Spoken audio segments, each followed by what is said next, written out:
Ko je ujma ponehala, je ostalo razdejanje. Prebivalci so le stežka ubesedili občutke. 80 let bom zdaj stara, pa še nisem tega doživela.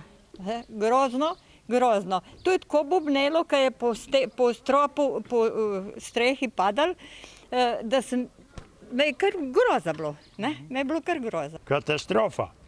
Katastrofa takega v življenju ne. 53 let sem tle in to še nisem doživel, da v 5 minutah vse uničeno. Ne, jaz ne. Poškodovana so tako številna vozila kot hiše. V bistvu smo imeli vse avto odzunaj, tako da jaz čisto dobila toča, čisto so ali streha odrta ali šipe so razbite, tako da nisi imel kaj, ne. Fasado na 2 stenah je poškodovalo. Na strehi teče noter. Zadnje vse je uničeno. Vrt. Vse. Pri meni osebno doma je tudi vse. Stovkelj in cigle in avto in vse. Zaradi razsežnosti naravne nesreče so aktivirali občinski štab civilne zaščite z županom na čelu. Po 5 uri popoldne je bilo na terenu zelo pestro. Trenutno na terenu 10 gasilskih enot. 2 so vpoklicani dodatno zaradi obsega te naravne katastrofe, lahko rečemo, tako da na terenu aktivno deluje okoli 60 gasilcev. Na poti tudi lestev za reševanje visokih stavb oziroma pokrivanje visokih stavb z folijami, da zaščitimo premoženje naših občank in občanov. Prostovoljni gasilci so prekrivali odkrite strehe in razbita strešna okna. Mi gasilci smo se takoj samo organizirali, ker je tudi center bil zasipan z vsemi številnimi klici, verjetno zelo veliko. Mi smo potem že, občani so nas klicali, da imajo razbita strešna okna in zdaj ta okna saniramo, pokrivamo s folijo, koliko se bo dal do noči, da rešimo. Potem pa seveda avtomobile, ki so še parkirani brez šip, da bomo zaščitili. Najslabše sta jo tokrat odnesla zahodni in osrednji del občine. Po izjavah starejših in tudi po mojem vedenju takšnega neurja na območju Krškega še ne pomnimo.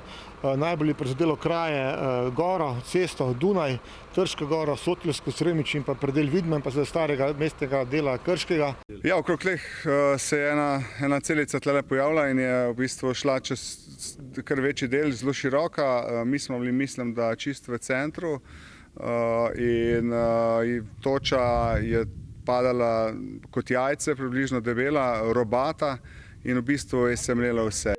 Kerinovi se med drugim ukvarjajo z vinogradništvom. Vinograde imajo sicer pokrite s protitočnimi mrežami, a ne vem, če bo ostalo, ker je v bistvu takšno močna toča, da v bistvu je razbijala čez in čez, razbila je strehe po vasi, v bistvu vse strehe razbite.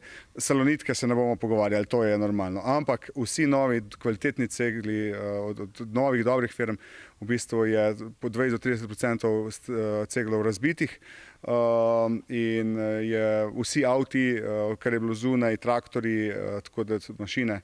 Predsednica mestne četrti Krško je dogajanje opisala z 2 besedama. Soden dan.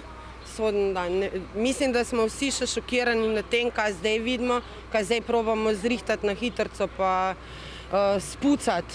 Vsi so se aktivirali, vidimo, da čistijo ceste, kar je ogromno teh strešnikov. Mislim, da smo vsi šokirani. Klici na pomoč so kar deževali, zato je bilo na terenu vse več reševalcev. Na terenu imamo 70 gasilcev iz 12 prostovoljnih gasilskih društev ter poklicno gasilsko enoto z 20 vozili. Trenutno poteka zaščita stanovanjskih objektov, kjer so poškodovane strehe, pa potem te okni in take stvari. Poškodovanih je dosti streh, sončnih elektrarn, avtomobilov. Posredovanja, ki so potekala pozno v noč, je okoli 8 ure zvečer zaustavil še en močan naliv.